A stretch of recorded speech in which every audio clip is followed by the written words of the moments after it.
नमस्कार मित्रो, मी प्राध्यापक डॉक्टर ए.टी. शिंदे, विभाग प्रमुख, इंदिरा गांधी महाविद्यालय, शिडको, नांदेड. मित्रो, या व्हिडिओमध्ये, या सादरीकरणामध्ये आज आपण स्वामी रामानंद तीर्थ मराठवाडा विद्यापीठ, नांदेड यांच्या पदवी स्तरावरील समाजशास्त्र विषयाच्या अभ्यासक्रमाच्या अनुषंगाने चर्चा करणार आहोत. या व्हिडिओमध्ये आपण आज BA द्वितीय वर्षाला जे तिसरे सत्र आहे, या तिसऱ्या सत्राच्या समाजशास्त्र विषयाच्या अभ्यासाच्या अनुषंगाने एक संवाद साधतो आहोत.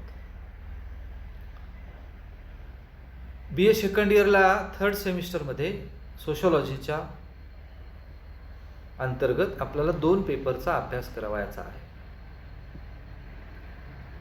5वा पेपर आणि 6वा पेपर असे हे 2 पेपर आहेत. त्यापैकी आजच्या या व्हिडिओमध्ये आपण 6व्या पेपरवर चर्चा करणार आहोत. त्या 6व्या पेपरचं नाव आहे मानवी हक्क आणि सामाजिक न्याय.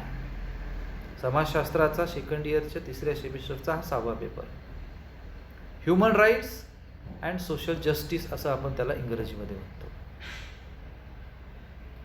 मानवी हक्क आणि सामाजिक न्याय यामध्ये जर आपण लक्षात घेतलं या पेपरचं कोर्स स्ट्रक्चर, तर एकूण 5 प्रकरणांमध्ये हा अभ्यासक्रम विभागला गेलेला आहे.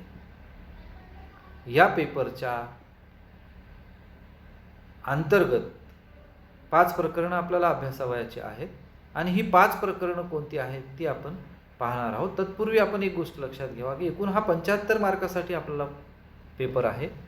साधारणतः 25 मार्काचा 1 क्रेडिट आहे आणि म्हणून हा 3 क्रेडिटचा कोर्स आपल्याला पूर्ण करायचा आहे. कोर कोर्स म्हणू आपण. सोशॉलॉजी हा कोर्स आहे, तर पेपर कोर कोर्सेस आहे आणि म्हणून हा जो 6वा कोर कोर्सेस आहे मानवी हक्क आणि सामाजिक न्याय, यामध्ये कंटिन्युअस असेसमेंट 25 मार्कासाठी आणि end of semester exam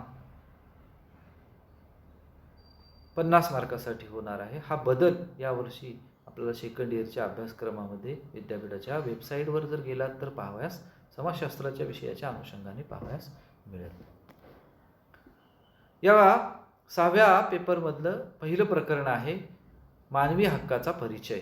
human rights ज्याला आपण म्हणतो, त्याचा परिचय आपल्याला घ्यावयाचा आहे. काही ग्रंथांमध्ये मानवाधिकार असा सुद्धा उल्लेख याचा केलेला आहे. इंट्रोडक्शन टू ह्युमन राईट्स, मानवी हक्काचा परिचय. या प्रकरणात 3 उपघटकांचा अध्ययन आपल्याला करावयाचा आहे की मानवी हक्काचा अर्थ, मीनिंग ऑफ ह्युमन राईट्स, मानवी हक्काचा अर्थ देखील आपल्याला या प्रकरणामध्ये अभ्यासावयाचा आहे. Development of human rights post declaration, वैश्विक घोषणेनंतर मानवी हक्काचा विकास कसा झालेला आहे, मानवी हक्काची संकल्पना केव्हा उदयाला आली आणि जगभर मानवी हक्काची ही जी चळवळ आहे ती कशी उभी राहिली आणि एकूण अनेक देशांमध्ये मानवी हक्काचा विकास कोणत्या पद्धतीने झालेला आहे आणि भारतात विशेषतः मानवी हक्काच्या विकासाचं स्वरूप आपल्याला या प्रकरणामध्ये विशद करावायचं आहे. आपण खाली 2 स्टार देऊन लिहिलेलंच आहे की वैश्विक घोषणा युनिव्हर्सल डिक्लेरेशन जे आहे, हे युनिव्हर्सल डिक्लेरेशन कधी झालं? 10 डिसेंबर 1948ला universal declaration of human rights, UDHR. आणि म्हणून या वैश्विक घोषणेनंतरच्या मानवी हक्काच्या विकासाचा आढावा आपल्याला या पहिल्या प्रकरणाच्या 2ऱ्या उपघटकामध्ये घ्यावयाचा आहे. आणि पेपरच्या टायटलमध्ये जसं सामाजिक न्याय आहे, त्या सामाजिक न्यायाची संकल्पना देखील आपल्याला या पहिल्या प्रकरणामध्ये अभ्यासाची. न्याय म्हणजे काय, सोशल जस्टिस कशाला म्हणतात आणि सामाजिक न्यायाची प्रस्थापना करण्यासाठी शासन कोणत्या पद्धतीने काम करतं आणि एकंदरीत न्याय मिळवून देताना कोणती योजना म्हणता येईल किंवा फार तर आपल्याला म्हणता येईल की न्यायाची संकल्पना आपल्याला या प्रकरणामध्ये अभ्यासायची आहे. या 6व्या पेपरचं दुसरं जे प्रकरण आहे ते आहे Indian constitution and social justice, भारतीय राज्यघटना आणि सामाजिक न्याय. भारतीय राज्यघटनेचा आणि सामाजिक न्यायाचा अतिशय जवळचा संबंध आहे. समता, स्वातंत्र्य आणि सामाजिक न्याय, बंधुता प्रस्थापित करण्याची भूमिका ही आपल्याला राज्यघटनेच्या मधून प्रतीत झालेली पाहावयास मिळते. आणि भारतीय राज्यघटना आणि सामाजिक न्याय या दुसऱ्या प्रकरणात आपल्याला 3 उपघटकांचा अध्ययन करावयाचा आहे. त्यातला पहिला घटक आहे डॉक्टर B.R. आंबेडकर, भारतीय राज्यघटनेचे शिल्पकार. डॉक्टर बाबासाहेब आंबेडकर यांचे योगदान राज्यघटनेच्या निर्मितीमध्ये आणि एकंदरीत राज्यघटनेच्या मांडणीमध्ये खूप मोठे योगदान आहे हे आपणास ज्ञात आहे, माहीत आहे. आणि म्हणून डॉक्टर बाबासाहेब आंबेडकरांनी भारतीय राज्यघटनेच्या अनुषंगाने जे कार्य केलेले आहे, जे योगदान दिलेले आहे, ते योगदान अतुलनीय आहे. जी मसुदा समिती होती त्या समितीमध्ये डॉक्टर बाबासाहेब आंबेडकरांचं योगदान हे सर्वश्रेष्ठ राहिलेलं आहे. आणि म्हणून त्यांना भारतीय राज्यघटनेचे शिल्पकार म्हटलं गेलेलं आहे. आणि म्हणून डॉक्टर बाबासाहेब आंबेडकर हे भारतीय राज्यघटनेचे आर्किटेक्चर आहेत असं आपण म्हणत असतो. आणि म्हणून बाबासाहेबांचं जे योगदान आहे ते आपण नाकारून चालत नाही. म्हणून सामाजिक न्यायाची प्रस्थापना करण्याची भूमिका डॉक्टर बाबासाहेब आंबेडकरांनी राज्यघटनेच्या माध्यमातून केली. म्हणूनच आज भारतामध्ये सर्व घटकांना सामाजिक न्याय दिला जातो किंवा मागण्याचा हक्क देखील आपल्याला प्राप्त झालेला पाहावयास मिळतो. म्हणून डॉक्टर बाबासाहेब आंबेडकरांचं योगदान आपल्याला इथे अभ्यासायचं आहे. दुसरा उपघटक आहे भारतीय राज्यघटना आणि सामाजिक न्याय. यामध्ये प्रामुख्याने ह्युमन राईट्स आणि फंडामेंटल राईट्स याची चर्चा आपल्याला करायची आहे. सर्व मूलभूत अधिकार हे मानवी हक्क असतात. आणि म्हणून जे मूलभूत अधिकार आहेत ते मूलभूत अधिकार आणि राज्याची मार्गदर्शक तत्वे आपल्याला या दुसऱ्या उपघटकामध्ये अभ्यासावयाची आहेत.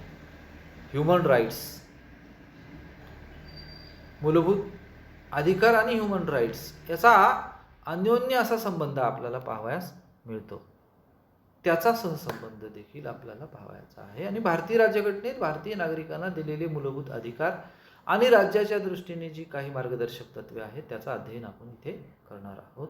या दुसऱ्या प्रकरणातला तिसरा जो उपघटक आहे तो आहे डॉक्टर बाबासाहेब आंबेडकर यांचा मानवी हक्काविषयीचा दृष्टिकोन. डॉक्टर बाबासाहेब आंबेडकर यांचा जो व्ह्यू आहे ह्युमन राईट्सच्या संदर्भात त्याचंही सविस्तर अध्ययन आपल्याला या तिसऱ्या उपघटकामध्ये करावयाचं आहे. या 6व्या पेपरमधलं तिसरं जे प्रकरण आहे ते आहे human rights and weaker sections, मानवी हक्क आणि दुर्बल घटक. भारतीय समाजामध्ये अनेक विकर सेक्शन्स आहेत. दलित असतील, मागासवर्गीय असतील, महिला असतील, स्त्रिया असतील, हे जे पिछडे वर्ग आहेत या सर्व विकर सेक्शनचा सुद्धा विकास होणं आवश्यक आहे. त्यांच्या हक्कांचं रक्षण होणं आवश्यक आहे. आणि म्हणून या विकर सेक्शनच्या ह्युमन राईट्सच्या अनुषंगाने जी काही मांडणी आहे ती या प्रकरणात आवर्जून करण्यात आलेली आहे. या प्रकरणात 4 उपघटकांचा अध्ययन आपल्याला करावायचं आहे. Human rights of women, human rights and Dalit, rights of youth, rights of old age and disables. स्त्रियांचे मानवी हक्क हा पहिला उपघटक आपल्याला या प्रकरणात अभ्यासावायचा आहे. मानवी हक्क आणि दलित हा दुसरा उपघटक या प्रकरणात अभ्यासावायचा आहे. भारतीय युवकांचे कोणते अधिकार आहेत या संबंधीचं सुद्धा अध्ययन आपल्याला करावयाचं आहे. आणि जो शेवटचा उपघटक आपल्याला पाहावयास मिळतो तो आहे वृद्धांचे हक्क आणि दिव्यांगांचे हक्क, डिसेबल्स अँड ओल्ड एज यांचे आपल्याला हक्क किंवा अधिकार या प्रकरणामध्ये अभ्यासावयाचे आहेत. या 6व्या पेपरमधलं 4थं प्रकरण आहे मानवी हक्काच्या अंमलबजावणीसाठीच्या वैधानिक यंत्रणा, स्टॅट्युटरी मेकॅनिझम्स. या प्रकरणाची 3 भागांमध्ये विभागणी अभ्यासक्रम तयार करताना अभ्यास मंडळांनी केलेली पाहावयास मिळते. हे 3 भाग कोणते? तर त्यातला पहिला उपघटक आहे role of state and national human rights commission, SNHRC. राष्ट्रीय मानवी हक्क आयोग सुद्धा आहे आणि राज्य मानवी हक्क आयोग सुद्धा आहे भारतामध्ये. म्हणून राज्य आणि राष्ट्रीय मानवी हक्क आयोगाची मानवी हक्काच्या अंमलबजावणीमधली भूमिका आपल्याला या पहिल्या उपघटकामध्ये अभ्यासावयाची आहे. शेड्यूल कास्ट आणि शेड्यूल ट्राईब्स, अनुसूचित जाती आणि अनुसूचित जमातीसाठी जो राष्ट्रीय आयोग नेमण्यात आलेला आहे आणि ज्या विविध समित्या आहेत, तो आयोग, त्याची रचना, त्याची कार्य आणि मानवी हक्काच्या संबंधी किंवा ST आणि SCच्या हक्काच्या संबंधी त्यांचं योगदान, तसंच विविध समित्या किंवा मंडळांचं योगदान, त्यांची भूमिका नेमकी काय आहे, या संबंधीचं अध्ययन आपल्याला यामध्ये करावयाचं आहे. शेड्यूल कास्ट आणि शेड्यूल ट्राईब, भारतीय राज्यघटनेमध्ये अनुसूचित जातींची सूची यादी, अनुक्रमांकानुसार असलेली यादी आणि भारतीय राज्यघटनेमध्ये ज्या जातींचा उल्लेख आहे त्या अनुसूचित जाती आणि भारतीय राज्यघटनेमध्ये ज्या जमातींचा उल्लेख आहे, म्हणजेच जमाती, आपण आदिवासी समुदायाला संविधानामध्ये जमाती असं म्हटलेलं आहे. आणि म्हणून या अनुसूचित जाती आणि अनुसूचित जमाती ज्या संविधानामध्ये लिपिबद्ध झालेल्या आहेत, ज्यांचा समावेश करण्यात आलेला आहे, त्यांच्यासाठी राष्ट्रीय आयोगाची आणि विविध समित्यांची कोणती भूमिका आहे या संबंधीचं अध्ययन देखील आपल्याला या प्रकरणामध्ये करावयाचं आहे. त्यानंतर तिसऱ्या उपघटकामध्ये स्त्री आणि बालकांसाठी जो राष्ट्रीय आयोग आहे त्यांची बालकांच्या आणि स्त्रियांच्या हक्कांच्या संबंधीची एकूण भूमिका काय आहे हे जाणून घेण्यासाठी आपल्याला हा तिसरा उपघटक समजून घ्यावयाचा आहे. या 6व्या पेपरमधलं जे 5वं प्रकरण आहे ते आहे भारतातील मानवी हक्काची संरक्षण यंत्रणा. भारतामध्ये मानवी हक्क लोकांना देण्यात आलेले आहेत आणि म्हणून त्याचं रक्षण करणाऱ्या ज्या यंत्रणा आहेत त्यांचा अध्ययन आपल्याला या प्रकरणाच्या उपघटकांमध्ये करावयाचा आहे. त्यातला पहिला उपघटक आहे human rights movement in India, HRM, human rights movement. भारतामध्ये मानवी हक्काची चळवळ आपल्याला पाहावयास मिळते. या मानवी हक्काचा इतिहास भारतातील विशेषतः, त्यानंतर त्यांची तत्वप्रणाली, त्यांचं मानवी हक्काच्या रक्षणामधील योगदान आणि एकूण त्या इतिहासाचे चळवळीचे टप्पे आपल्याला यामध्ये अभ्यासावयाचे आहेत. दुसरा उपघटक आहे मानवी हक्काच्या संरक्षणातील स्वयंसेवी संस्थांची भूमिका. भारतामध्ये अनेक NGOज आहेत. या NGOनी वेगवेगळ्या प्रकारचं काम केलेलं आपल्याला पाहायला मिळतं आणि भारताच्या जडणघडणीमध्ये निश्चितपणे NGOचं योगदान हे महत्त्वपूर्ण राहिलेलं आहे. भारतातल्या या वेगवेगळ्या NGOच्या पैकी काही स्वयंसेवी संस्था ह्या मानवी हक्कांच्या रक्षणाचं काम करताना आपल्याला पाहावयास मिळतात. या वेगवेगळ्या प्रकारच्या NGOची, स्वयंसेवी संस्थांची मानवी हक्काच्या रक्षणातली योगदानाची भूमिका कोणती आहे हे आपल्याला या प्रकरणामध्ये अभ्यासावयाचं आहे.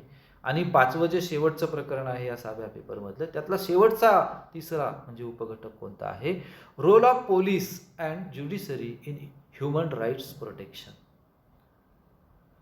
या 2 व्यवस्था आहेत मानवी हक्काच्या रक्षणातली, यांचं योगदान हे फार महत्त्वपूर्ण आहे, याची भूमिका फार महत्त्वपूर्ण आहे. जेव्हा केव्हा ह्युमन राईट्सच्या अनुषंगाने व्हायलन्स होईल, मानवी हक्काचं हनन होईल, तेव्हा या 2 यंत्रणांची भूमिका त्या प्रोटेक्शनच्या अनुषंगाने अत्यंत महत्त्वाची राहते. आणि म्हणून मानवी हक्काच्या रक्षणातील पोलीस यंत्रणेची भूमिका आणि मानवी हक्काच्या रक्षणातील न्यायव्यवस्थेची भूमिका देखील आपल्याला या 5व्या प्रकरणामध्ये अभ्यासावयाची आहे. हा जो 5 प्रकरणांमध्ये अभ्यासक्रम विभागला गेलेला आहे, या 5 प्रकरणांच्या अभ्यासक्रमाच्या अन्वयाने काही संदर्भ सूची आपल्याला आता स्क्रीनवर दिसत आहे. त्या संदर्भ सूचीपैकी महत्त्वपूर्ण ग्रंथ आपण जर पाहिलीत, वाचलीत, चाळलीत तर निश्चितपणे हा अभ्यासक्रम आपल्याला अध्ययन करण्यासाठी सोपा जाईल आणि म्हणून या ग्रंथांचं आपण अध्ययन, यापैकी काही महत्त्वपूर्ण ग्रंथांचं अध्ययन आपण केलं पाहिजे. ही ग्रंथालयात इंदिरा गांधी महाविद्यालय शिडकोच्या उपलब्ध आहेत. काही ग्रंथ यातली आपण ती अभ्यासावीत अशी आपणास म्हणजे आग्रहाची विनंती आहे.